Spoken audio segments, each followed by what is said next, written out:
Welcome, ladies and gentlemen. Welcome to the Live Free Now show, bringing you the news, views, tips, and tools you can use to live a free, prosperous, and healthy life. I'm your host, John Bush, and today we got a great show lined up for you.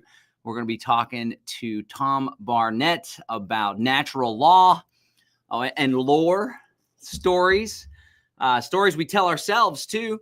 And we're going to get into the spiritual side. A lot of folks emphasize the documents and the remedies and here's exactly what you say and do, and you'll be free. But oftentimes that doesn't serve us. The real beauty, it's kind of like the hero's two journeys. On the one hand, you have the actual steps and actions you're taking. And then on the other hand, it's who you have to become in order to really be free or live the good, fulfilled life. So we're going to get into all that and more. The program's usually live at 11 a.m. Central on Wednesday, but Tom's coming to us from down under. So we really appreciate his time. Let's go ahead and get right down to it. I'm going to go ahead and bring Mr. Tom on. How are you? Doing great. Thank you, John. Thanks for having us. Yeah. So I saw you for the first time. I learned of you at Alex Z's Confluence, which is an incredible event. I host events and go to a lot of events, and there's just so much passion in the people, and it's the people really that make that event. Like such great folks. Zach's a total badass himself. But why don't you start by introducing yourself to our audience if folks aren't familiar with you? I know you got a little backstory too about how you came to this whole natural law thing. But yeah, we'd love to know a little bit more about Mr. Tom. Sure, thanks. So my journey really began with being a little bit questioning from a young age. So I already kind of figured out that the society that we're growing up in wasn't as it seems or what we're told, or it's as great as, we're meant to make it as good slaves. So throughout my learning journey, I really started to dig into, first of all, natural health. That was my awakening, you might call that. And then from there, it was coming across remedies and how to fight the system, so to speak. And that had some fairly limited success because while a lot of it inherently is technically correct, although it still misses a lot, the biggest thing that it misses is who we really are. So as with my health journey, once I started to figure out who I was, my health started to improve rather than outsourcing to modalities and medicines and supplements and so on and so forth. And likewise, my journey through becoming more personally free in the world, that accelerated when I started to focus more on figuring out who I was as opposed to continually looking for a remedy, a way out, and trying to do it the way that I think a lot of people are sold on the idea. But in my experience, it's very limiting and also very limited. Not that it's wrong, but it's just limited because like we're the drivers. So if we jump into a Ferrari or something, we might think that that'll be great and it'll make our dreams come true. But if you don't know how to drive it, you're either not going to be able to enjoy it or you're not going to do so well once you wrap that around something immovable. So it's a similar kind of analogy to how I see people handling this world of personal freedom and sovereignty. And Confluence was awesome. That's the best festival we've been to so far. And like you said, the people make it. But just on that point, really, in my experience, that's what makes everything. It's the people. It's who you are, and it's also the people that you associate with, because we can't do it on our own. So it's pretty much been the wrap up of my journey in a nutshell. Right on. And so you were quote unquote awake during COVID, yeah? Yeah. I kind of like woke up when I was before I turned 10. So it's been a long time. All right. There, you got started early. So tell us a little bit about the experience during COVID. Maybe we could use that as a framing, because I know you guys had it pretty bad there in Australia. And I guess if you lived in the city compared out in the middle of nowhere, probably made a world of difference. But what was that experience like? And what was it like going into it, knowing about the predator class and about the freedoms that they're trying to take away and all that good stuff? Yeah, well, Look, when it first started, honestly, I was a little bit too relaxed about it because I honestly didn't think it would go as far as it did. I've seen it all before, so that's the thing. Like I've seen the swine flus, I've seen the epidemics, I've seen the name 100 different quote unquote outbreaks or threats from a germ warfare point of view. I've seen so many different false flags occur since I was a teenager. So I was already just like, well, whatever, it's another one of those. So when it actually kicked into full swing. Luckily, even though I was a bit slow to actually realize that was actually going to be happening to the degree that it did, I was calm enough to know several things. One, it's a scam because I know how the body and health works insofar as what they're trying to pass off as a narrative. And two, I know where the rights and the legalities really are. And three, I knew that it's really just a test for everybody to really step in and show who they really are, not to anybody, but to themselves.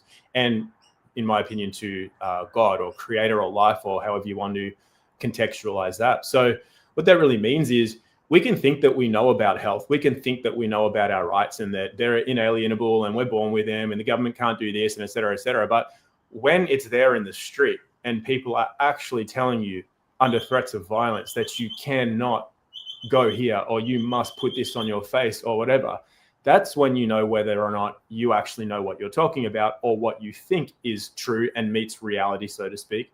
And so that was the great hero's journey, I believe, from 2020 to 2023, roughly, in our country. And how it was for me was it was really that test. It was being able to step into who I am and to have a voice and to help others as well. Because how I came onto the scene was I made a video in 2020 called "Can You Catch a Virus?" And I made it for a few friends because I thought they were being really silly. And so I made a video to point that out. And then that got seen by tens of millions of people. And it was the first time I actually was kind of seen and heard with a message that I've been carrying for more than 10 years prior to that. So I was already a bit kind of like over it. But now people were picking up on that message. And so, yeah, I got actually put into the societal limelight. And so that was a big shift for me. That was quite a shock for me to deal with that.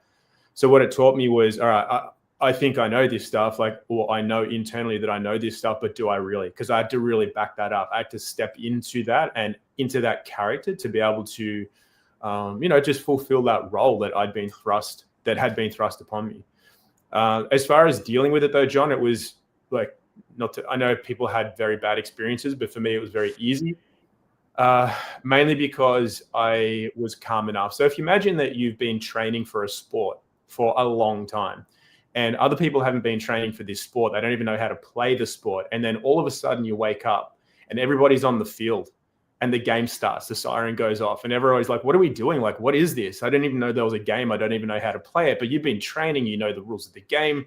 You've done your layups, you've done your passes, you've done whatever it is you've had to practice. You already have a well-worn circuitry within you. So fortunately for me, that was already the case. I knew how to get around. I knew how to use my voice effectively. I knew how to pick my battles, which is extremely important.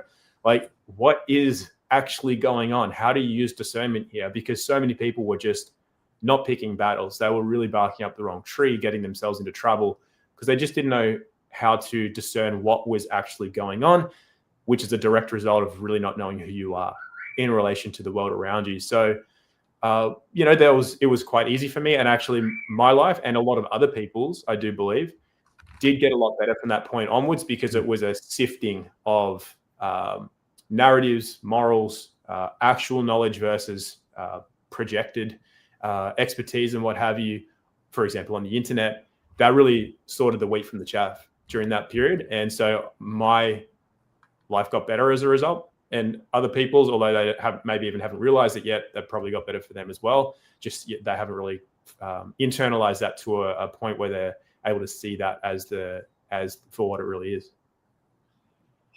Right on. Yeah, I was at a growth point in my life at the time, and I actually, right at the height of the lockdowns, I had my most successful month financially, revenue-wise, with my business. Because I went out and started selling colloidal silver and was active and busy and was selling immune boosting health products online. And it really is what you make of it.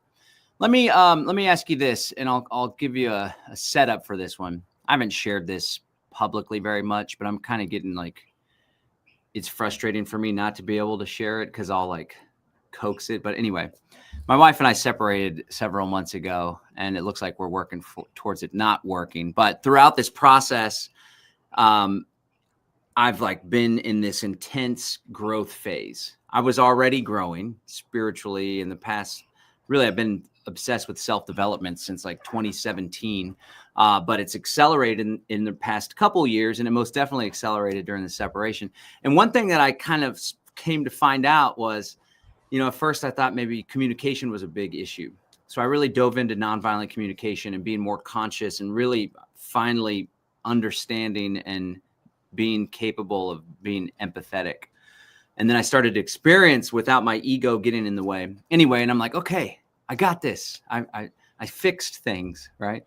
Only to peel back another layer of growth that was needed, right? And then I realized like, oh crap, it's just a never ending layer of growth and peeling back of layers and layers. So I want to share that to kind of set the foundation for when it comes to personal sovereignty. A lot of people in our movement, freedom, conspiracy, health, freedom, they tend to have their nose in the air because they woke up. And that's like one of the first levels to recognize you've been lied to. That brings you down a rabbit hole. A lot of people woke up during COVID and life got better for them, right? But then there's this like pompous thing where it's like, we know there's a conspiracy and therefore we're better than the normies that are still asleep. When in all reality, there's so many folks in our own freedom movement that are programmed in a different way.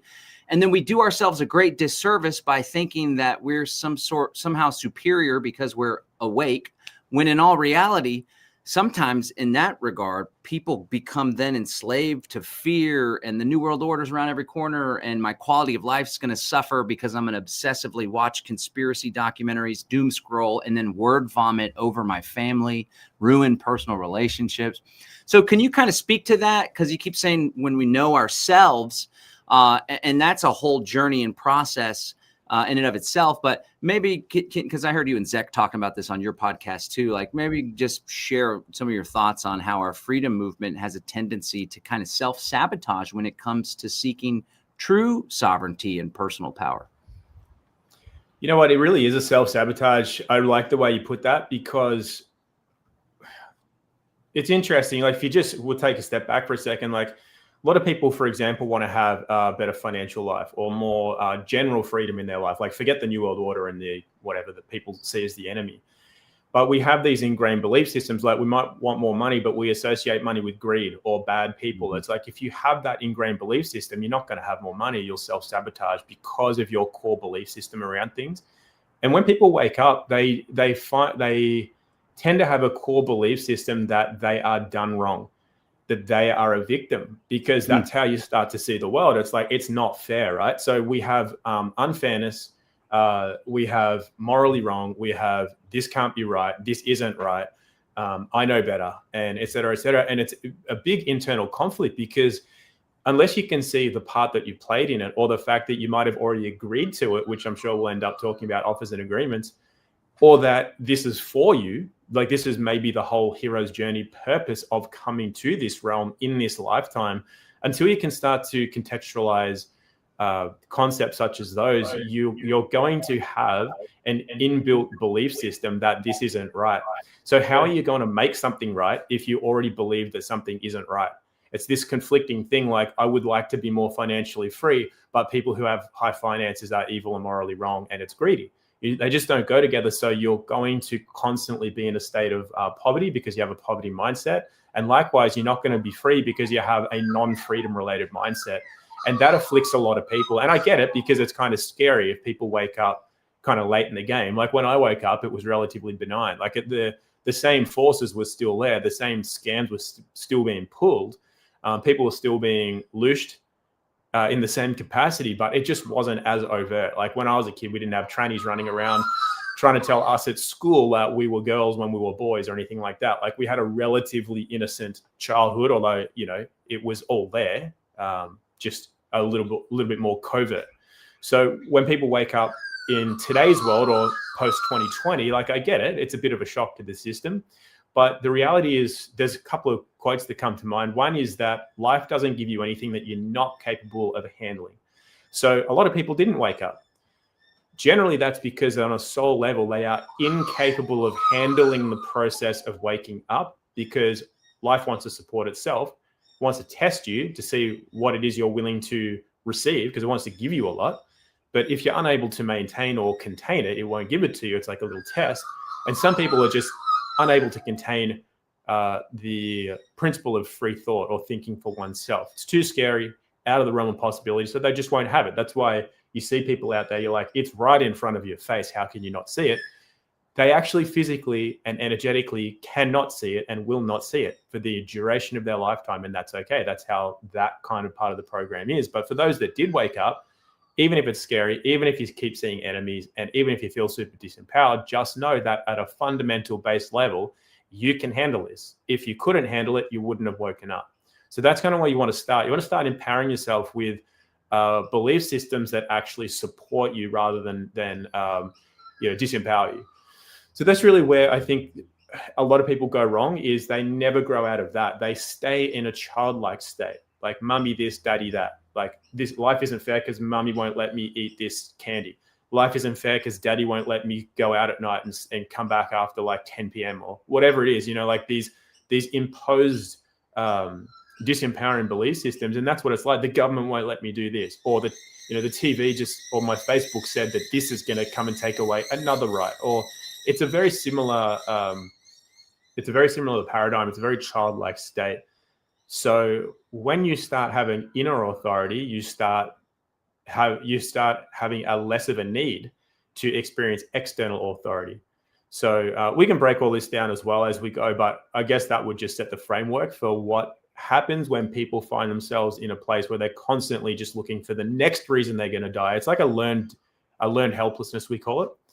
And it's super important to realize that, because most of the ways that we're disempowered are a learned helplessness. They're not actually real. They are self-imposed. So, we can't possibly be healthy with the soils and the skies the way they are. If you go around living your life like that, that's a 24/7 base resonance mindset belief system that will sabotage you from ever being able to be healthy, to utilize the minerals that are there. You're going to use them all up because you're stressed. You're too stressed about not having enough minerals. Therefore, the minerals you do have are going to be burnt through. It's like really, really simple self-sabotage concepts that I think a lot of people would do well to break out of. Wait a second. What am I doing here? There we are. Okay, so and apologies, guys, if my camera has been all grainy. It's something with this StreamYard connection, and I should have tried a different browser, but kind of bothers me because you're all sharp and crisp, and I got a nice camera and everything. No, you're coming through just fine. And I was even checking the YouTube. It's not a big deal. People don't care. The content's coming out, but I always like to have a good quality stream and stuff, and it's all fuzzed out. It was crispy as before when we got on. I'm like, damn, your setup's like really, like, I'm in an Airbnb. This isn't a great setup. Yours is awesome. I thought it was me. I thought my bandwidth must be low, but no, you're rocking. You're rocking. It's just, it comes out. Either way, I shouldn't even have drawn attention to it, but who cares? Okay, so totally with you. It's like if you're not capable spiritually of waking up, then you're not going to wake up.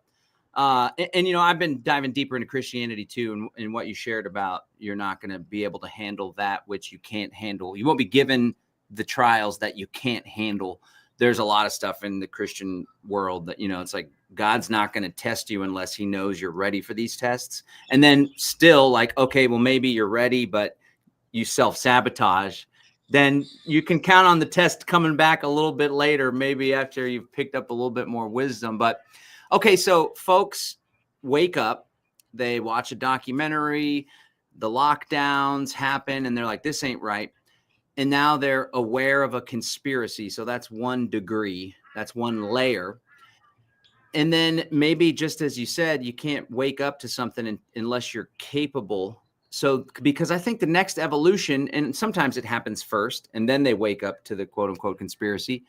But I think the best part of waking up is when you realize that, wow, and oftentimes we're the ones that are holding us back, as you were saying. I used to say back in the day, like, we're focusing all our energy on the tyrants in Washington, D.C., when the biggest tyrant that's limiting us and taking away our freedom is the tyrant we see when we look in the mirror, right? And so it's that level of self-reflection. So what is it that, here's one other thing too, maybe people are more likely to wake up because they have been raised with a victim mentality.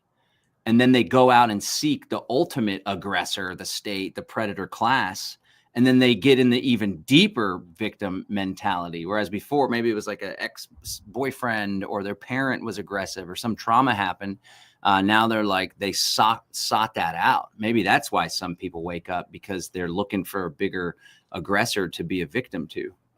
I 100% agree with that. That's definitely the case. I've seen that over and over again. And it's when, I don't know if we need to break that down, but I agree with you 100%. I see that over and over and over again. It's people cannot stop seeing an enemy outside of themselves. So rather than reflect and actually look and find where that is, which actually dissolves the enemy complex, and you can live a very free and happy life as a result. The degree to which we're unable to do that is the degree to which we will continue to look for a bigger, badder enemy out there. And exactly like you said, it goes from being mum, dad, the boyfriend, the teacher, the whatever, to then, the governor of the state, then it's the president, then it's the deep state, and then it's the, the families that run the Illuminati and stuff. And it's like, how big do you want to go? And all of that's an illusion anyway. It's I like the way you said the mirror, like in my natural law lessons, I use the mirror analogy a lot. The first is that the only enemy you're ever going to see is the one that you're looking at in the mirror. And second of all, it's learning to realize the difference between what we call private and public. And it really just separates what is life, what is God made and God given, and then what is fictional, which is what's created by government or by, which is not real. So the analogy is, if you're looking in a mirror and you think that that's you in the mirror and you agree that that's you in the mirror, it's a fundamental error, because in the mirror, it looks like you. We say it's not real. So this is the analogy. That's not real, but it is real, right? Because it appears real, looks exactly like you. So it's a real reflection. It's not really you. That reflection in the mirror has no life in it. There's no blood flowing through that. It doesn't hold any life force. So you are the originator. You're the one that's created in the image of God or the creator. That is a reflection, or a reflection of a reflection. It's not you. And people make the mistake all the time. For example, somebody will say, is this you, holding up their identification? They go, yeah, that's me. But that's an identification. It's a 3-inch piece of plastic. You're not a 3-inch piece of plastic. That's not you. That's a representation of you. It's a photograph of you. It's not you. Likewise, the reflection in the mirror. So there's a lot of these lessons that play out all through life, and they're all based in natural law principles.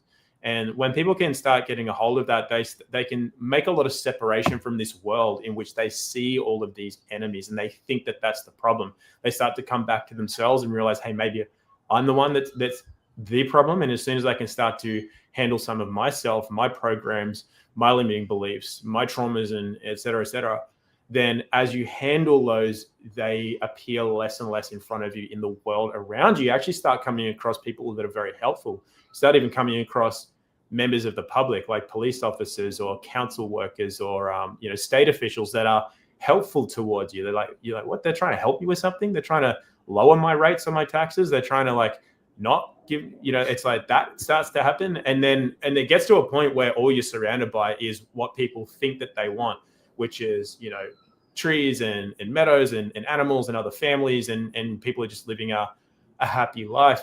But it doesn't come through fighting off a government. It comes through creating that from the inner state.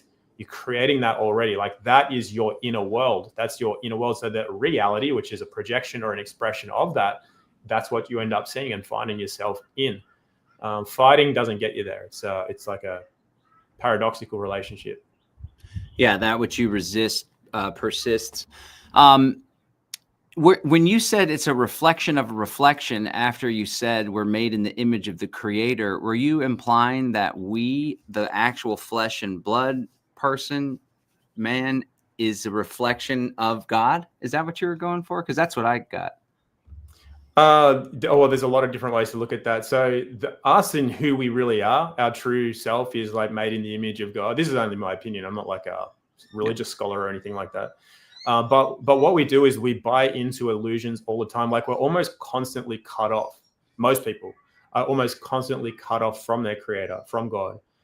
They don't have that remembering. So like, we fell from the apple or the tree and whatever, all the religious stories, however you want to contextualize those. And so when we did that and we fell into this worldly world, we kind of cut off from that. And our journey is to remember. So if you're a member of the club of God, for example, you're a member, you never have to remember. It's the fact that we've forgotten. We fell from the tree. We fell from grace. So therefore, we're still created in that image, but we act out of deception. So we create identities to trick ourselves and trick others in the world to be who we're actually not. And then we follow that, like people live out their life in the mirror, so to speak. So although at a base fundamental level, we are created in the image of the Creator, we've created so many layers of deception around that to protect ourselves from invisible enemies, where if we just remembered who we are, we're already protected by the light of our Creator. And I know that like other people are definitely on that journey. It's not like everybody's forgotten, but generally speaking, I'm just talking in generalities, a lot of people, even though they start to think that they are themselves, they're still not whole yet. So they're still, it's still kind of like a reflection of a reflection there. And then they get into deeper parts of that, which is then projecting all these false images of themselves to the world through the internet, and even just to themselves, like their own limiting beliefs, like I'm not worthy of stuff. It's like, of course you are. If God made you, life put you here, you're worthy of life and protection and love and abundance and all the other things. But so our limiting beliefs are reflections. They're like projections that are not true. They're not true in and of themselves. We're making them. We're making a false reality into our quote unquote reality. Meaning like remember. Reality is again not like the real thing. It's not the original thing. It's a do-over. Right on. Let me ask you this. Okay, so there's a period, I'm still in this period where I'm like seeking out radical responsibility. The way that I've impacted people, like, please be honest with me and tell me so I can learn from it and take ownership. And I'm seeking that out, even though at times it's extremely painful to genuinely be like, oh shit. Like, I finally understood the concept of sin recently when someone communicated something to me about how I treated someone. And this is after I had done all sorts of ego work and really aligned with the forgiveness framework of Christ's message. And so when I received it, having already asked for forgiveness, I was able to fully receive it without my ego needing to defend. And that's when I realized, like, oh shit, I'm a sinner. If you look at sin as like missing the mark, separation from God, definitely wasn't treating another person, loving them like I love myself. And then it goes back to even self-love. Anyway, so I've been radically seeking that out, and it's been intense and not very comfortable at times, but I've grown immensely through it. Then there's other folks I see run the other way, avoid, numb, defend, reflect, deflect, and like they're just not having it. So my question is there anything we can do to help them along besides just being the best versions of ourselves and trying to lead by example by being vulnerable and taking ownership? Or is it just simply the case that people necessarily have to come to those conclusions on their own? Yeah, I think it's pretty hard to force something or even offer it onto people that just aren't ready for it or aren't willing. I think you really have to get to the point where you're willing yourself. So as far as like going back to what you said, I do honestly believe that being the example is the best thing. So if people can see you doing it, they can glean something from that, be inspired, so bring your spirit in order to actually want to do that for themselves, because it is a difficult thing. And unfortunately, what happens is that people can see that kind of way of being as virtuous.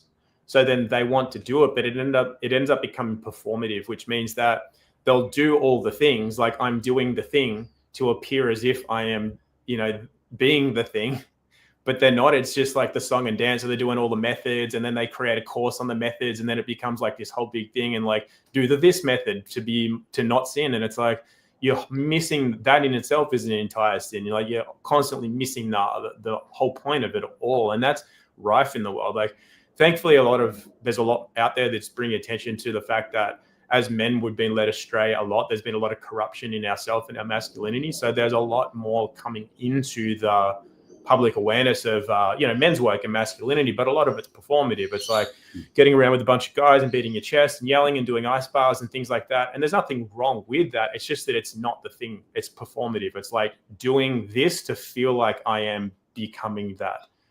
And it's not, like I said, it's not that it has no value and people shouldn't do it. It's just that it's not the thing. Like the thing is just doing it and being it, not doing the performative stuff to make it feel like you're doing it and being it, which is basically what you were saying there, John, because what happens is we can see that that's the right way to, like, radical responsibility is a big key for a lot of us. Absolutely. But, a lot of people aren't really ready for what that actually means. And it sounds good. It feels good to want to do it. And then it feels good to be performative around that and to kind of trick yourself into believing that you are being that. Because let's just take the word authentic, for example. Like, that's a big thing. People are very enamored by people they think are authentic, or that they love the idea of being more authentic themselves. But rather than being truly authentic, what it actually just becomes is unfiltered shadow expression. It's just like, I'll just say whatever I think and feel.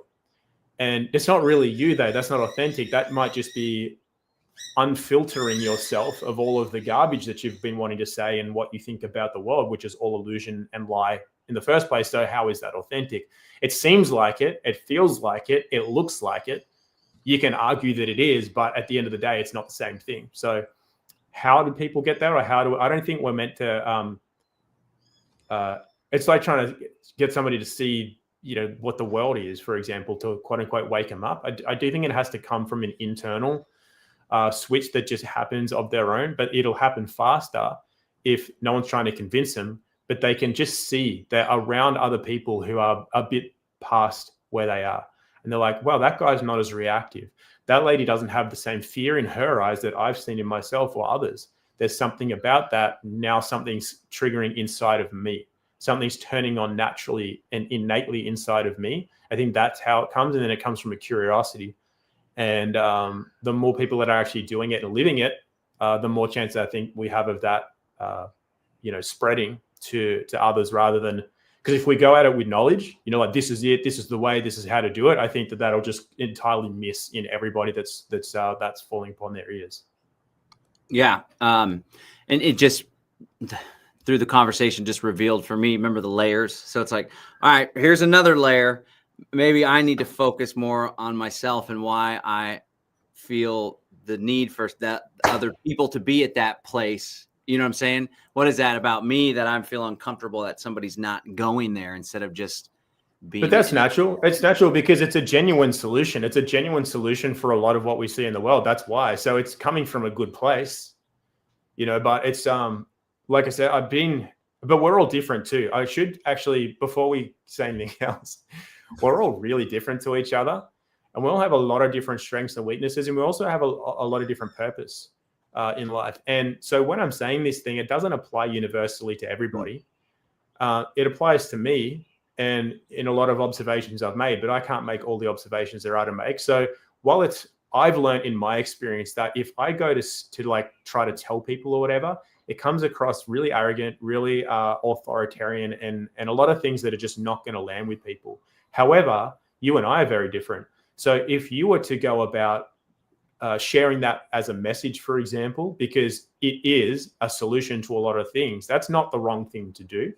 So it's more a case of asking, listening, being really still, and just follow a feeling. And that's kind of like that feeling of God talking to you, where it's not coming from projection. It's not coming from this internal state of, well, I'll be more popular if I do this, or this will make me more money, or this will, like, whatever, I'll get more likes if I do that. That's coming from not the right place, right?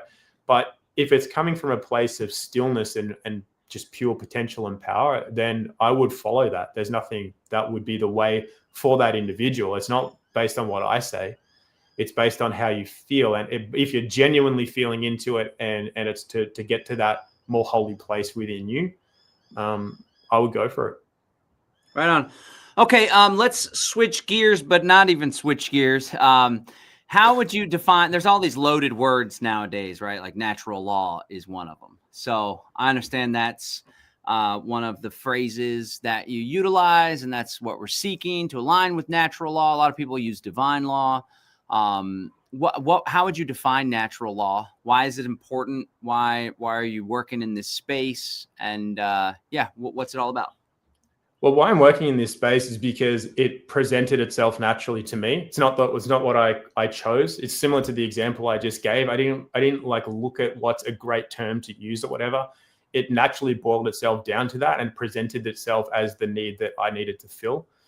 And so what does it mean? So everybody's definition is going to be different. That's why, okay, I'm going to just give a quick example before I answer that directly.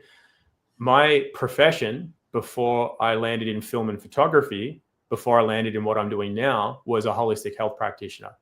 So I would help people who had chronic health conditions, injuries, whatever it is that's going on, which generally meant that they'd tried a whole bunch of different modalities, a whole bunch of different supplements and medicines and ways to try to heal themselves, which hadn't worked, which means that we're looking at their physicality, psychology, their emotional state, how their mind is connected to various things, and then their spirituality.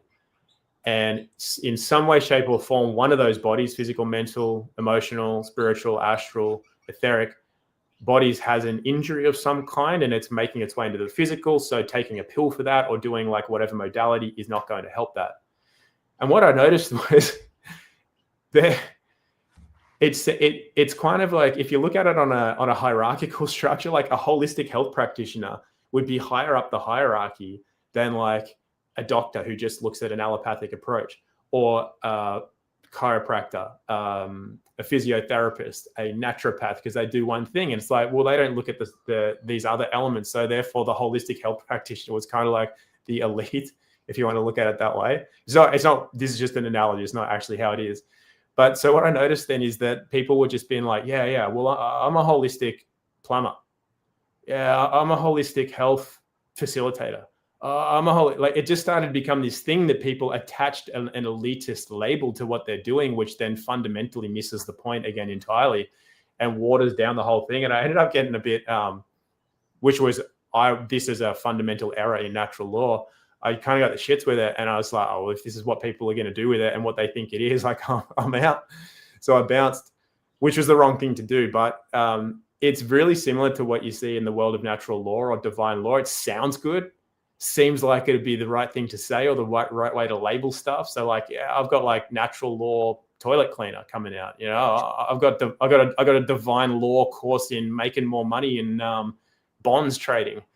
It's just people are just kind of like doing that with natural law. So for me, natural law is nothing that is mine. First and foremost. So the way I define it based on my observations of life is this. You have law. It's always the running joke with Americans. Australians say law and law the same. L-A-W, L-O-R-E. So I have to spell them out. So L-O-R-E, law, is story. And that's, in my opinion, that's God's story. That's the creation of life. It's a narrative. There's only one true authority, and that's God. As soon as you don't serve God, you can only serve one master, and you start serving other narratives, you're immediately disconnected. You can't serve two masters. You can only serve one. So it's a test for us to be humble enough to realize that there's only one authority in life.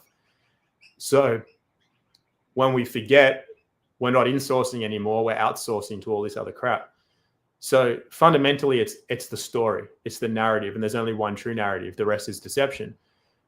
Following from that is the LAW law, and that's the law of cause and effect. So if I punch my fist into a wall because I'm angry, it's likely I will injure and hurt my hand. That's cause and effect.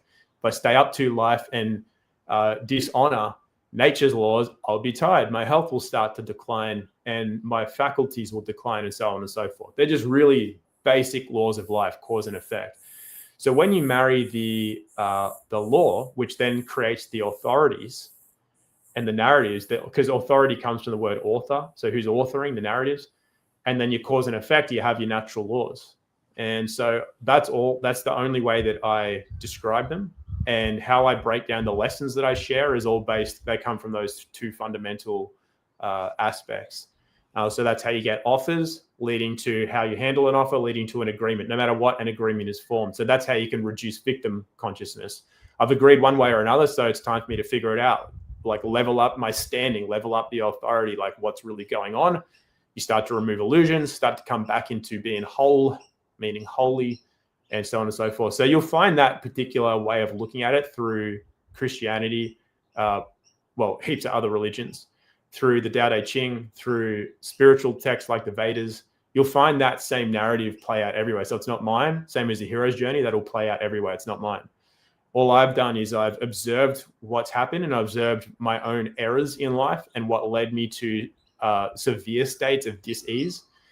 And then I've observed how other people have lived their lives. And so I've learned a lot through succeeding in different ways. And I've learned a lot through the complete opposite and having a lot of harm come to myself, which once I realized I was causing, then that's where I was out of alignment. So that's how I've learned this. And that's how I teach it. I don't make it anything more magical than that. I know other people do. And then they associate it with like legal processes and stuff, which I don't believe I think those are governed by natural law principles. But in my opinion, that's not natural law. That's just like a way to try to figure something out that's not necessarily you or your creation. Does that make sense at all? Yeah, no, it's like a first principles thing, and it's a lot of people don't add the story element, and it's really the story that gives things their power. Whether it's a story we tell ourselves that gives us power, or a story we tell ourselves that gives other people or the government or the police officer power. It's the story that makes a world of difference, and it's our thoughts that really. There's just so much power in word. The book of John's like, in the beginning was the word, right? And the word was God. The word was with God. The word was God. Our language is so powerful, especially that internal language that we tell ourselves. Okay. All right. Well, with the framework, do you want to get into this whole offer thing you shared before we went live, that you've been working through this, even going even deeper? So that was something that just completely blew me away, this framework of how we respond to offers. And most people look at it in a legal or financial context, but in reality, everything is an offer, and we get to choose how we respond. And when we align with that story, that we have the power to choose how we respond, it really is empowering in so many ways. So yeah, if you want to just take the floor and riff on that, I think the audience would love to hear that. Sure. Yeah. Well, so, I mean, your introduction to that was perfect. You do see this play out everywhere, in commerce, especially offers and agreements. There's different ways we can handle it. But before I go into that, I'll just make this note that when you brought that up, the examples that you gave, it's relative to your standing. So the offers are always relative to standing. And what does it mean? What do I mean by standing? It's where you naturally stand in the hierarchy of life under the creator. So, for example, you can think that you're anything you want. This is where there's a paradox and a lot of subtleties to like your internal language and your internal word and story, because it is extremely powerful, but it also can be extremely illusory. So I can sit here and think all I like about how to take on police and magistrates and what I would do if, like 20 cannibals came over the hill, and I'm like, I'll just do this or I'll just do that. And it's without the requisite action and training and sacrifice in order to be able to handle yourself, because you have standing relative to that offer. The rest of it's really just fantasy and fiction.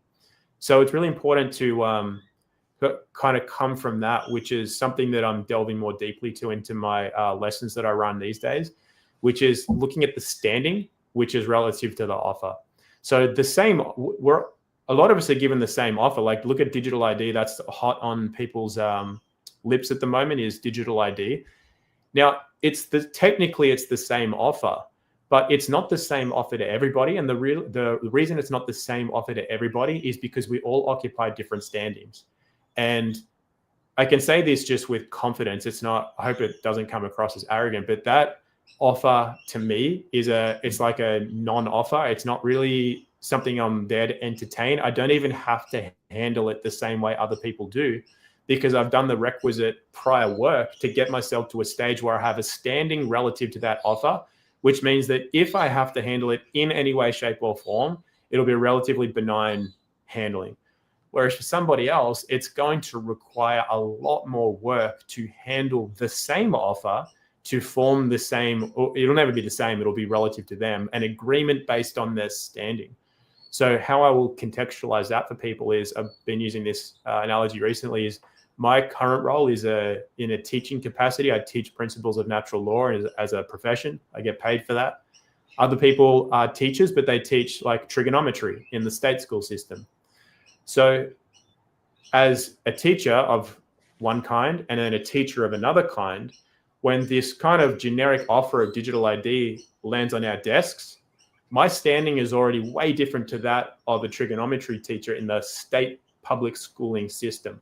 They're going to have to handle that way different because relative to the offer, their standing is really, really low. My standing is really, really relatively quite high relative to that offer. So everything is an offer, but we don't all experience it the same, and we won't all form the same agreements, even if we handle it the same, whether it's a yes, a no, a conditional acceptance, a counter offer, remaining silent. That'll equate to a totally different agreement, which is the end result, depending on the standing that is relative to that offer. So where would you like to go from there?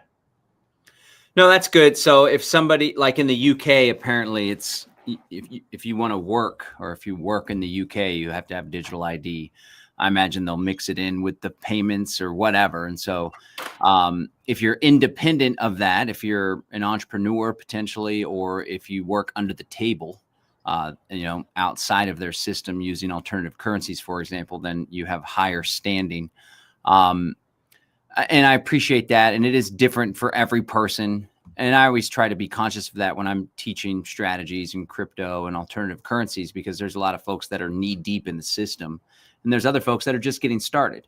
And so for somebody that has a nest egg and a net worth of, $1.8 million or whatever, and they're ready to retire and they just worked for 50 years, it's a different story compared to the young, scrappy guy that lives out of the van and travels his whole life. Maybe he has more freedom, but maybe he has less freedom in other ways because he's always got to scrap it together or whatever. So these two different people are going to approach an offer of this beast system in a different way. One thing I try to teach people too is like, everybody's freaking out about the digital ID, and it's worrisome, right?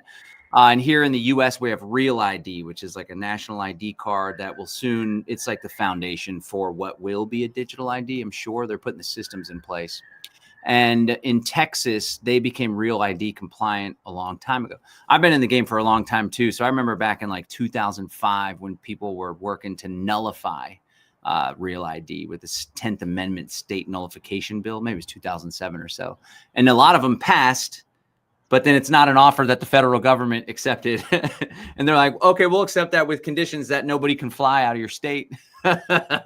So, but I teach in my classes when everyone's freaking out about digital ID. I'm like, well, I got an ID, and when I got it updated a while back, it was Real ID compliant. And then I show it. I cover up all the numbers and show the little star.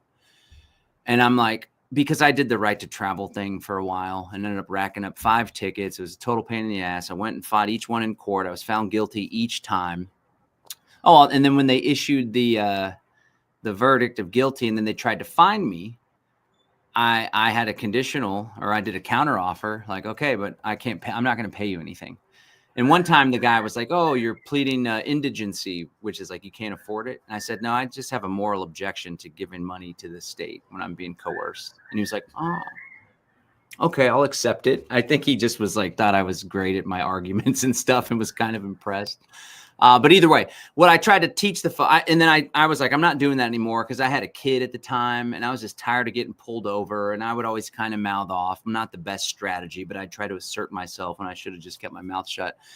Anyway, then I was like, you know what? I'm going to go ahead and accept this driver's license, but under the condition that I'm still a sovereign person, and I'm choosing this out of the convenience because I want to be able to go about my business throughout the day without being hassled repeatedly and being brought to court or threatened with arrest if I don't go to court. And so I accepted that, and I didn't give up any of the sovereignty because I know who I am. I chose to. It was a choice that I made of my own accord. I know that I could have chosen not to. I could have refused it, and then I would have had to suffer the consequences. But I'm willing to live with, a lot of people in our space, like sometimes it's like an ego thing. And they're like, well, I don't want to do it just because that means I'm a slave or whatever. When in all reality, that's not the case if you stand in your power. So that's what came up for me. I don't know if you want to share anything on that. No, I just 100. I love hearing that. It's been a lot of my core message for a long time. Like, as soon as you think that you're a slave, you're already a slave. And a lot of the things that people are really trying to hold on so tightly to now, 10 years ago, like I've been in this game for 30 years, 10, 20 years ago, the things that people are trying to protect so much now because it's their freedom, that was what we were protesting against 20 years ago. Do you know what I mean? Like it's what? all relative. Oh, like anything state related that's like even just having to not being able to go to a like the way the banking works that people think is so like freeing now and so convenient. People were protesting against that in the early 2000s. You just kind of got me off the top of my head. There's like 100 different things that just that people thought like that's the mark of the beast. That's the next level of erosion of whatever. That's the next. And it's like, but those are the things that we have now. People think their life is better than it was previously, and now they're going, but if we lose this and that comes in, we're going to be. So these people, like the driver's license. The driver's license is a great example. It has all sorts of digital information tied to it. There's a freaking RFID chip in it. Most people, almost everybody in the U.S., unless they're way sovereigned out and they're ready to go to battle, or maybe they're past that and they're just left alone because they put that energy out into the world. But yeah, everybody's already got this freaking thing. And I was like, just like you were saying, I remember when I thought that was onerous and that was against my sovereignty. And then I was just like, okay, and life is better, just like you said, you know? Well, see, that's the main point is that people are giving it away. Like it's a mind. It's always a battle of the mind. And when the mind goes, when we've lost internally and lost in the heart, like we've lost our heart for everything and for life, we've already lost. Like, doesn't matter. You're in a prison already.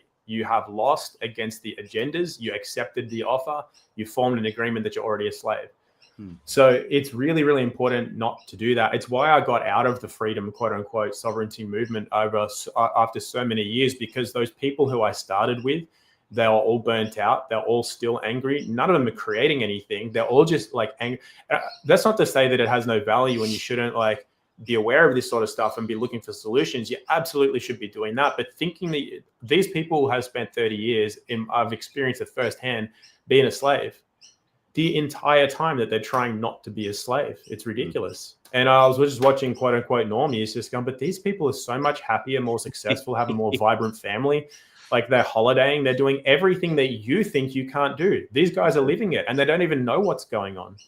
You know, so it's like, I don't believe in being ignorant to everything, but I just don't believe in making it like we're not here to be slaves. You know, it's like that's a lot of the internal narrative that people do have, but they make a mistake of just making themselves a slave now by thinking that this is the end game and it's end of days. Nobody, but people thought that in 2020, they're like, unless, you know, no one's going to be able to fly again. No one's going to be able to travel again unless you know, do this, inject that, and then do that over there. It's like, but that never happened.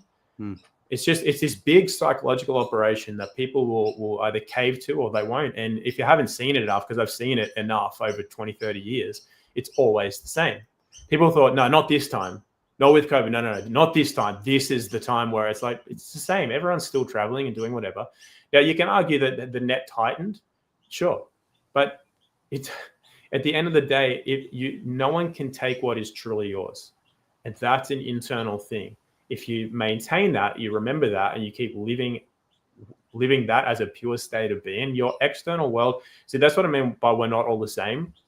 I will fully acknowledge that some people in life are going to be constricted into that net of a digital ID. They won't be able to go places or have a bank account or whatever without their social credit score tied to their digital ID, tied to their digital currency and all of that. That is absolutely true. I'm not pretending that that's not the case. What I'm saying is, that's not me, and that doesn't have to be you. And so rather than think about we've all got to do this and we've all got to, it's going to this, we're not all the same. Focus on creating what it is that you can create.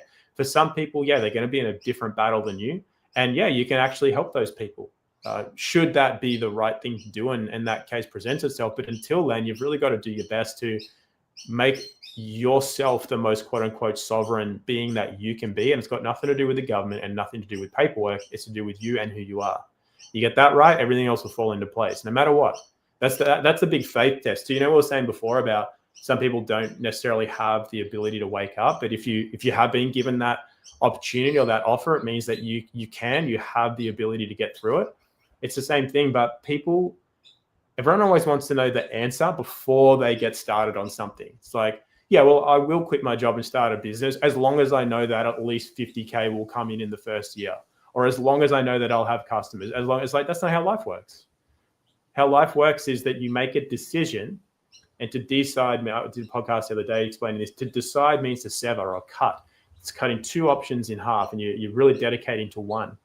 And what that means is you're showing that you have faith and trust. Therefore, life shows up in turn. But while you're sitting back and you refuse to take the first step, it's always going to seem insurmountable. So it's like it's always going to show up. It's your test to see, do you have enough faith? Do you have enough trust? Do you believe in yourself? Do you believe in enough of a higher power to get you through? And if you do, you'll find, like a lot of people did throughout the early 2020s, life got better as a result, even if they thought they were never going to work again, never going to be able to travel again, or never whatever again. Those that had faith, life is better as a result. Even if they went through perceived hardship, like a loss of work or a change of location or a relationship fell apart, life is better now as a result. Like, at least look at the past and know that the way, that's always going to be the way. That's like, that is a natural cause and effect law. Yeah, my good friend Derek Bros said something that always stuck with me. It was so powerful. He was like, even in Russia or the Soviet Union, when there's like a gulag down the street on the corner of town, families would still get together and celebrate birthdays, knowing that maybe their uncle was in the gulag or something like that. They still took the time to enjoy what's going on in life, because that's really what it's all about. And I appreciate what you said about watching the normies. I'm really close with my sister, and she's bright and smart, and me and her husband, my brother-in-law, we'll have a couple tequilas and kind of go at it with conversations like this. But they're normie, and they know, because I've told them my entire life. I've been bringing up stuff. I'm a lot more refined at it nowadays that I've matured, instead of just like, you building 7, 9/11, rah, why don't you care? Why don't you care? And I'd be so frustrated. But it's like, they don't care, because they're just so busy taking their kids to baseball games and like really showing up for my family. My mom was dealing with the health thing. I'm in the neighboring rural town, but my sister just goes to every appointment. Today, she went to an appointment with my mom, and I'm like, wow, we're so blessed that my family, she got it from my mom. They just show up all the time. They don't have time to stress about the New World Order. Frankly, they don't care. They're living their best life in this nice home, and they're both successful, and they're people of faith. And so I'm totally with you. And it's like, how you're even more enslaved when you're freaked out about it and you see the New World Order behind every blade of grass, when in all reality, especially if you live out in a rural area, there's no interaction with the government, really barely at all. I mean, yeah, we pay the sales tax when we buy something, but we also drive the road and on the roads, and sometimes the roads are pretty well kept up. So I guess we could be grateful for that too. But just real quick on that, this comes up a lot, so I think I should just mention it. People get so disempowered with things like taxes, registrations for your vehicles and whatever, and it's like, I get it, because I've been there, and I was like you. I refused to register my car at a certain point. I drove around I had number plates that I printed off of eBay. I laminated my own driver's license. I sent in notices to the State Department and like, screw you guys, I'm out. Like, not doing this. I'm not going to be part of this. But I ended up in the same position as you. I actually won a lot of what I went into for court and things like that, and even conversations with police. You were saying because of the energy that you had, right, and the confidence you had in the process. Yeah. That, but also just because I wanted to, it was from what I believe to be a moral standing, not from a fighting of something. So the reason that I ended up more into what I do now, I pay registration for my car. I have a driver's license, which I'm happy to pay for, is that I realized a couple of things. I used to have these, like, we're the only species that pays to be on this earth, like rent or taxes or whatever. And it's like, we're also the only species that created an economy in which we can make as much as we can provide value for. So I kind of gave it like this, because I was doing nothing. Like, I was that angry with the system that I was not producing anything. So I was angry. I was telling everyone what was wrong, but I wasn't producing anything of value. So I wasn't making any money. And so everything was about regression.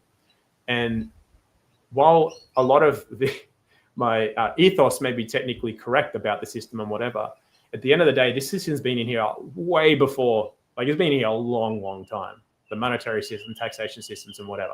Is it corrupt? Sure. Is there a lot of, evil in it and that? Yeah, absolutely. But at the same time, we can alchemize it for good when we actually play the game under the rules of natural law and the rules of the game. And we can actually do a lot of good with it. So like being able to use the road to get from my place to your place to do something regenerative and helpful for the community and for the earth, like why would I not pay a road registration to be able to do that? What am I going to do? Make my own road instead?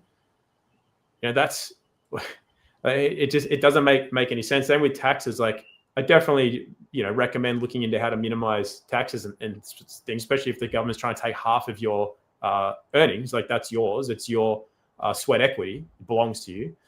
But at the same time, if you have to pay a little bit in order to make a lot more, to be able to do more good in the world, like this is where story and illusion get mixed up. So let's say my value is in sharing a lesson that I know has helped thousands of people and will help thousands more, like whatever that is. This is just a hypothetical.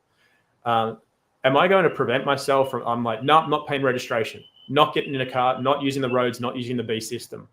So therefore my message never reaches this place and that place and that place and that place.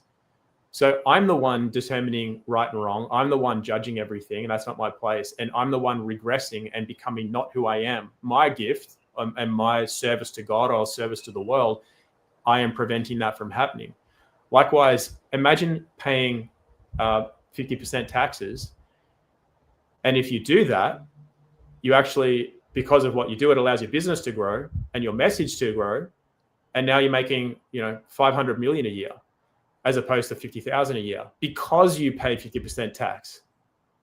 I'm not suggesting people do that. I'm just saying, like, if you look at the story behind everything, we cut ourselves off way too easy and we start creating stories why we shouldn't do something.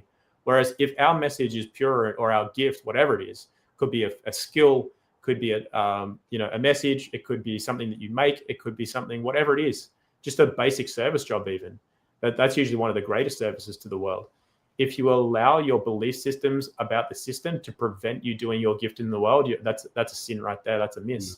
So I've learned that a lot by being that angry anarchist guy who refused to do everything. I ended up really sick and ended up with nothing of value to give to the world. And that's why I was poor on every level, monetarily, spiritually, mentally, emotionally, physically poor, because of my attitude towards it. And as soon as I reframed it, not that I support the system or I believe in the system and the government and all that, totally not the case. But what I do now is I look at ways that I can actually best serve my role here in life, which is part of my character, which is part of the story. And that might involve paying some taxes. That might involve whatever. Even if that meant, honestly, not that I will, but if that meant getting a digital ID and whatever, and not getting a digital ID meant that I couldn't perform my gift or role in the world, I would get the digital ID. Mm-hmm. Yeah, that came up practically. Everyone I did a webinar, how to escape the 4 horsemen of technocracy: digital ID, social credit scores, CBDCs, and vaccine carbon passport. And everybody's chest beating in the comments, and I totally get it, right? And I definitely don't want a digital ID. I don't intend to get a digital ID. I don't plan to get one. But I imagine a significant portion of even this movement is going to acquiesce at some point as they keep squeezing and squeezing. We're a little bit over 7. Are you able to keep going a little bit longer? Yeah, I want to be respectful of your time. Okay, cool. Because we got a lot of folks that are still watching. Maybe we'll go another 10 or 15 minutes. If that's cool. Oh, good. Yeah. Okay. And so, I always point out that, like, when it comes to CBDCs, so I have a home with a mortgage and a good deal of equity built up in the home. And people are like, well, what about when CBDCs are required for the mortgage, John? What are you going to do? They're going to take your house. And so what I teach, because I have a firm understanding of the CBDCs and the rails and stuff, and it's like, in all reality, on the surface, there's not going to be much difference originally. It's just the payments underneath the rails are going to be different. They're going to be more efficient. They're going to be digital. They're going to be centralized. Here in the States, it's going to be stable coins more than likely. And so I'm going to continue to service my mortgage because I have equity in the home and I like my place. Even if it's a CBDC, that's an offer that I would accept. But the moment that I reject the offer is whenever using that CBDC system now comes with strings and you got to take a shot or whatever. So I know my line in the sand preemptively. And by virtue of it being a CBDC system, that's not a line, because I already know that we have a digital, centralized, surveillable system, and people don't even see that. Same thing with the driver's license. You got a driver's license. You got a passport. If you flew into the Eurozone, you took biometric face pictures. You very well took biometric face pictures when you got your driver's license updated. Every single one of us that has ever done that recently, they're taking biometric pictures, they're putting them in a federal database, and then they're sharing them through Interpol and all these UN nonsense programs and stuff. So, I mean, come on, we're practically there. Same thing with the CBDCs. Everyone's worked up about CBDCs, and we already have a centralized digital system. When I said that, to be honest, everyone's worked up about CBDCs. I have this challenge with my marketing just to be vulnerable, because I want to like motivate people to act. And I know that fear is a powerful motivator. So we'll deliberately play it up like this is the system that's being erected. But worry not, because we're building another system over here. But sometimes people need that little kick in the rear end to start building, because a lot of people are just observing. A lot of people that are watching this right now are observing. People that even buy courses, they just buy the course because they feel like they're doing something. Then they don't implement what's being taught. So it's this balance of, I want to play some fear up to motivate action, but I also don't want you to feel disempowered. And I hope you'll dive deeper with me, because the work that we're really doing together, like you're saying, is remembering who you are. You already are free. You already have all the power to create a life of your dreams. And here, I'll ask you this too, unless there's other things you want to share on what came up while I was sharing that. But it's like, one thing I noticed too is like there's different competing interests always. Alex Hormozy teaches this. I'm not sure if you're familiar with him. Everybody is nowadays. Mm-hmm. Yep. But he's like, everything's trade-offs. So it's like, you launch this new product, you could have launched that one. You go on this vacation and you're going to have a great time, but you're going to lose money, right? So it's all trade-offs. And so oh shit, I lost my train of thought. I never lose my train of thought. It's been a while. Maybe it's from the 1 hour. Trade-offs. Damn. Oh, yeah. Here we go. I got it. The trade-offs. Oftentimes people put freedom way up here, and then they feel yucky that they're not consistent, or they go get the digital ID, or they renew the driver's license and it's real ID. But there's other trade-offs. There's other values that are higher. Like, to be honest, I had my kids in a charter school last year, and I don't even care, because that's what was best for them. But I got flack from a certain person, a lot of flack, like, oh, I thought you were a libertarian and blah, blah, blah. And I'm like, there's not a lot of good options here in this rural town. So my kids, they were doing well. They liked it. They liked the social aspect of it, yada, yada, yada. My desire to show up for my kids superseded my desire to be a consistent libertarian and homeschool. I tried to homeschool too. They didn't want to be homeschooled by their dad. It was a disaster. Just the same. One thing I heard from you is like, one of our highest, what ought to be one of our highest pursuits is creativity, creating, giving our God-given gifts to the world.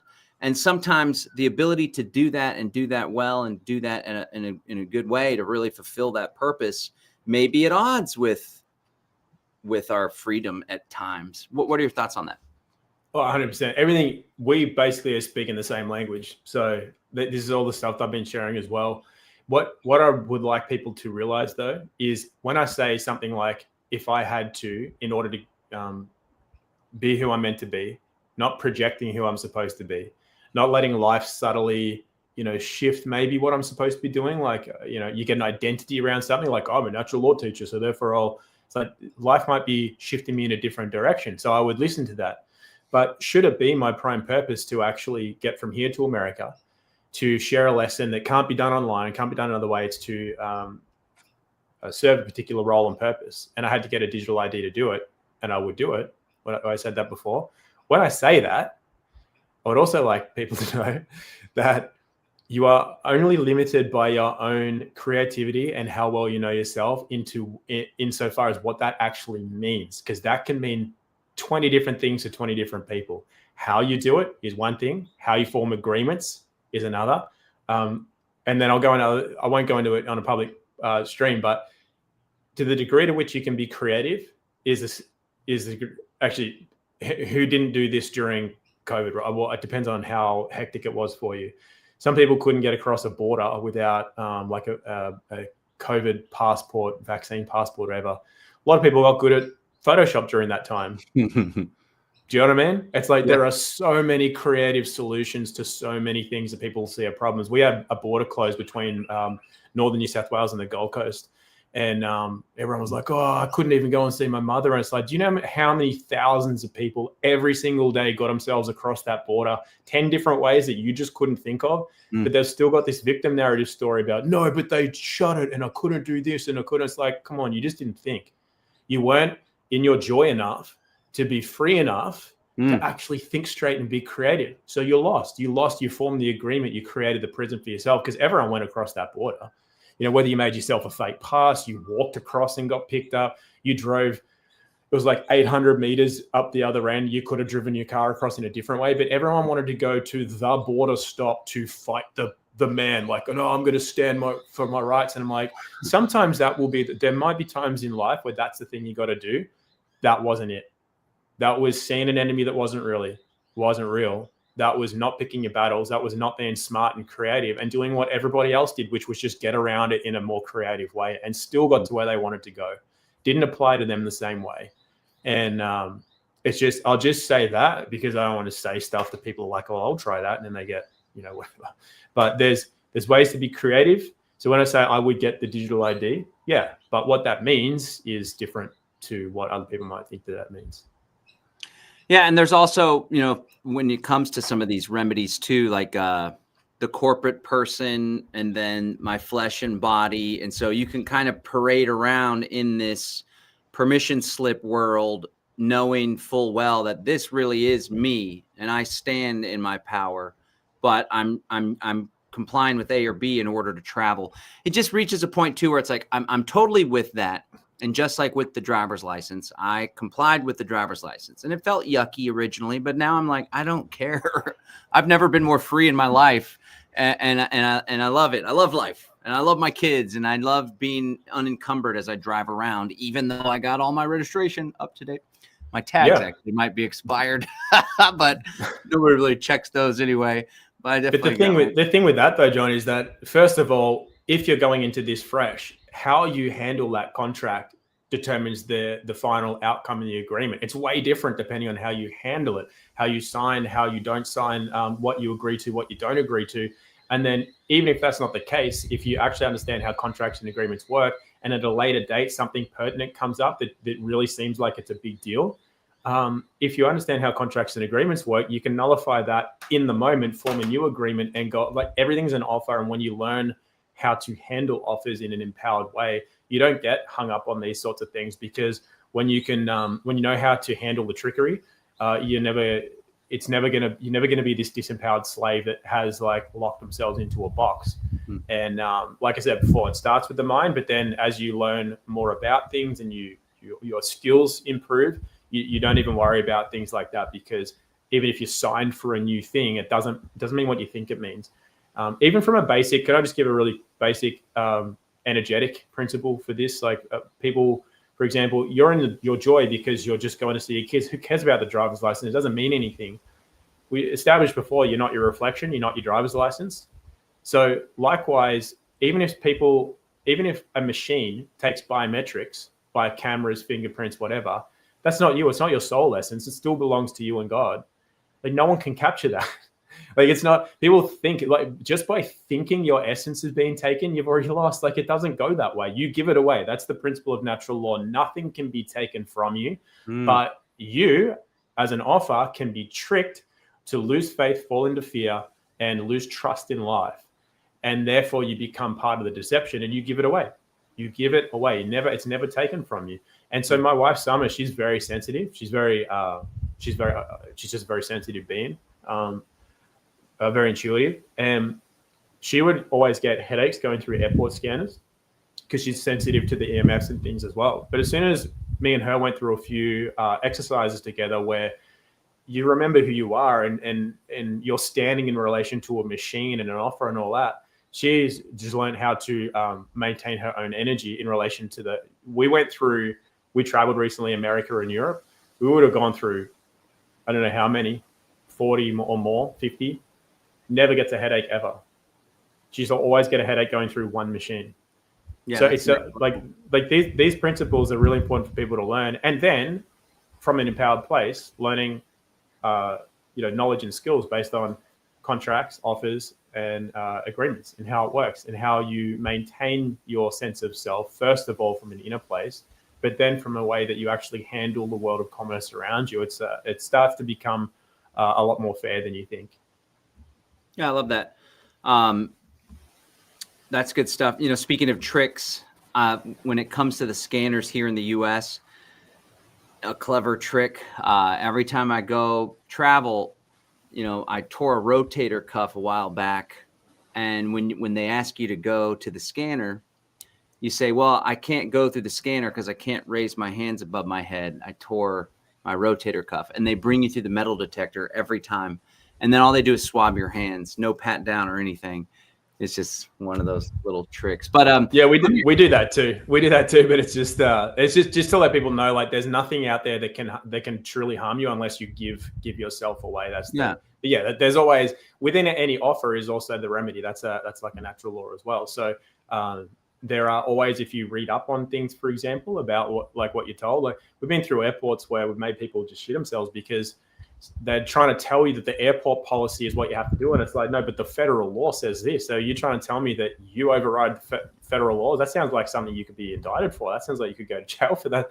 And they're like, yeah, they change their tune pretty quick and let you do what they just told you that you cannot do. Love it.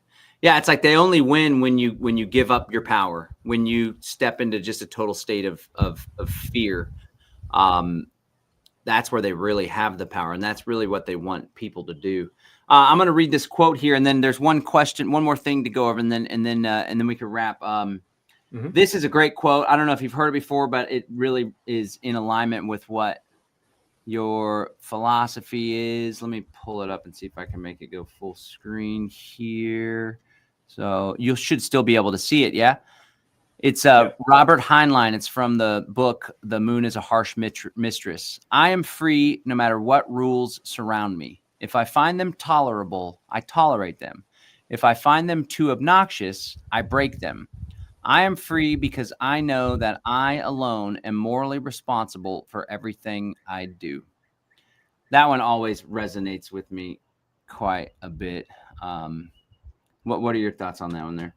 Yeah, that's like natural law in a nutshell. That's like a lot of the message that people like us are sharing now, which is, I think, very, very helpful, especially for the world they're in. I love that quote.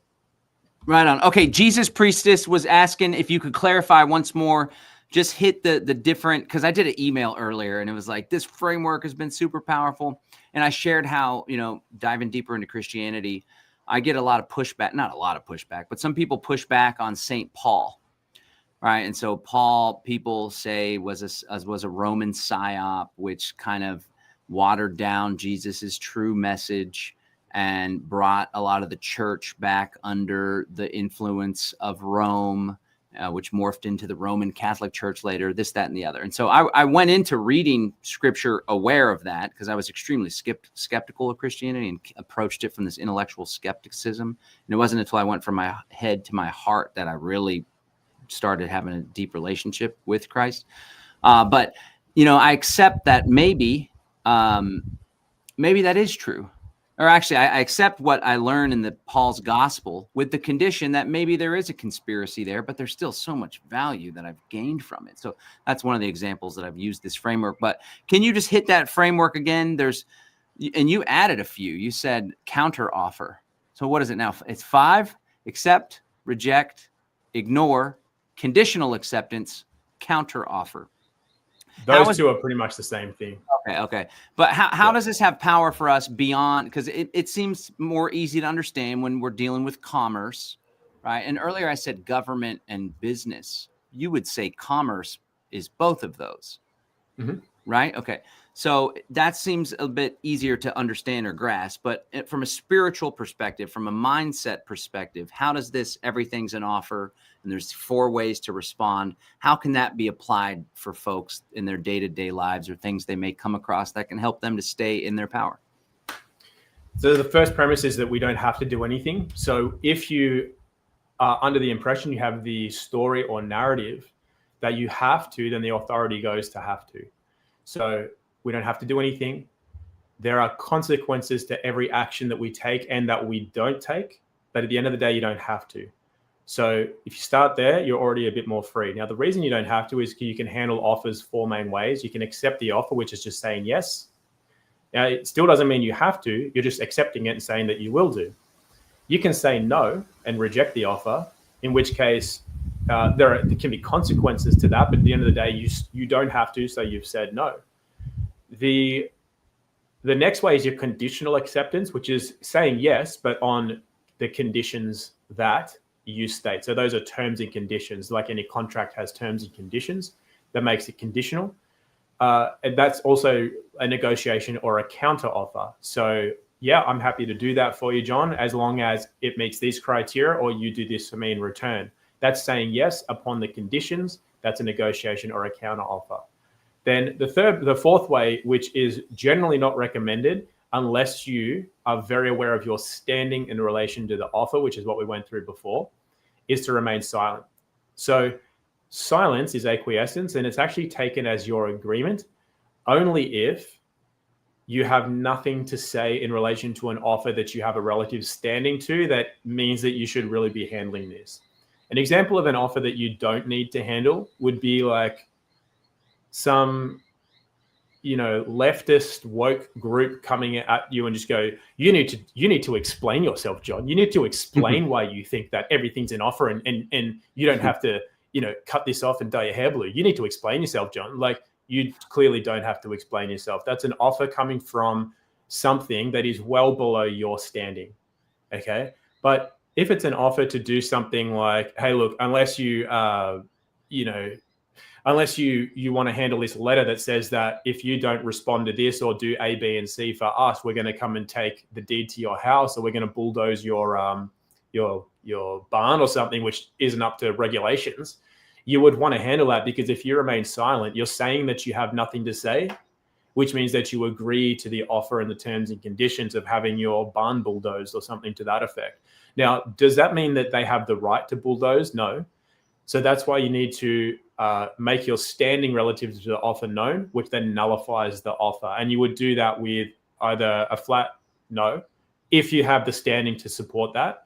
But if your standing has not been already established in relation to the offer, you will need to handle it with a conditional acceptance and say, yeah, look, as long as that meets the lawful criteria, the morality criteria, that my livelihood can be affected like that, you have the authority to do that, give me the source of that authority, et cetera, and you rattle off a bunch of different terms and conditions that if they can't meet or provide, then their offer is now below a standing that you have now established relative to the offer, which means that doesn't occur, or there are high penalties for them doing so, or there are high penalties for continuing to offer and not withdrawing that offer because it's solicitation, et cetera, et cetera, et cetera. So it's those four main ways: yes, no, conditional, which means also counteroffer or negotiation, and silence, which is only recommended if silence is really powerful, but only when you have a standing relative to the offer, which is what we went through earlier. And when you learn to handle offers in those ways, then you can say, oh, that's not just if the government sends me a letter to do such and such. That's this voice in the back of my head that's like, you're not good enough to do that. If you tried that, you would fail. Or no, you can't possibly, break some kind of spell that's been on you or your family or your lineage for generations. Like that, it's the same thing. Yes, no, counteroffer, negotiation, conditional acceptance, or remain silent. And you notice the things that you remain silent on in that respect, you don't have a standing relative to that internal offer. You actually need to use your word. You need to establish a standing. You need to reaffirm. You need to reauthor your own personal story so that the authority shifts on an internal basis. So it's the same whether you're dealing with the state or a private business arrangement or your inner story and your inner narrative that goes on every single day. I love that. Yeah, it's super powerful. It's a framework we can apply with ourselves to take control of that inner dialogue and that inner process. And yeah, not only that, but of course, apply it in the real world when we're dealing with commerce and all sorts of stuff. So yeah, that's great. Lots was coming up for me. And I was just thinking, like, we have this solar system. It costs like 50 grand. It's a really sweet solar system, but we have this high interest rate. And then the company declared bankruptcy. Apparently they sent us a letter, and I didn't have the time or anything, or maybe that's an offer I'm accepting that I didn't have the time, because all we have is time, right? I didn't make it a priority, I should say. And that would have been my chance. I didn't reply. And then I could have been like, well, then you need to show me why I'm still required to pay, why I'm still obligated to pay you, because I didn't have a contract with this new thing or whatever. I could still do that, of course, but yeah, it's good. And then all those thoughts, the more mindful we are, the more we can actually catch ourselves and reject offers, or maybe accept it. We always focus on overcoming limiting beliefs, but we should also focus on, let's play up those beautiful positive thoughts that come up into our head and make that the norm, which oftentimes Absolutely. It's not for folks, but it doesn't have to be that way. Yeah, create it that way. You know, like look for things that are going to be offered to you that support you and that you can say yes to. Because like when we learn about this, it's kind of almost like a shield or an armor, and everyone's like, yeah, I'll just block everything out. And so yeah, you're not going to find a lot of good, because offers are never bad in my opinion. They're to help you break through a limiting part of your being or your psyche. As in they'll appear negative, but it's to help you overcome an inner hurdle, or they're just straight out a blessing. So definitely be expecting offers in the form of blessings, because we're all equal before and under the law, and we have this available to us at all times. It's just us that cut ourselves off. And generally, the more awake people become, the more they're kind of not expecting blessings anymore. They're expecting the worst, that they have to defend themselves against this tyrannical system and world that we live in. And it's like, I get that that's real, but that's like the reflection in the mirror. It's a real reflection, but it's not real. It seems real, appears real reflection. By every definition of the word real, it's real, but it's not the real thing. And neither is most people's experience of the world. It doesn't apply to everybody equally. So just change your story and work on, internalizing some of these aspects of natural law, because they can really serve you very well. And then, just start expecting better things and see what happens. Let's go. Yeah, and I think it's part of the PSYOP to get people all freaked out about the boogeyman. But before we let you go, this has been fantastic. I've enjoyed it immensely. Let us know how people can stay in touch with you. Your website's thehumblekingdom.com. I think people can sign up for like an email newsletter or get some free material. Yep, just go onto the free resources up there and just pop your name and email in, and then you're on the list. I've been sending out, when you click on it, you already get a couple of videos to watch. And then periodically I've been sending out emails to help people learn more about what I post on social media, because it's generally quite bite-sized on social media, but I'll expand on it for people on the mailing list. And just anytime there's something I think relevant to the world that might need a bit of explanation, I'll send out an email. I don't send out regular emails, just things that I think people could be helped with. That's my Instagram, which is kind of my main social media channel. I also have Facebook and Telegram, which you can find through the Instagram. And we have the Beginner's Guide to Natural Law course available on there as well. And that's constantly growing and expanding. Everything that is going to be a future addition or improvement to the course is all included for participants and students of the course. So once you actually purchase it, you get every update and improvement and addition to the course as it grows. Cool. Yeah, man. I like your style. I like your flow. I've gotten immense value just from one talk at Confluence and then hanging out here during this thing. So I'm gonna sign up for the email newsletter and dive deeper into your world. I follow you on Instagram too. Lots of great content there too. So hey, I really appreciate you spending some time with us and taking the extra time, doing an extra half hour here.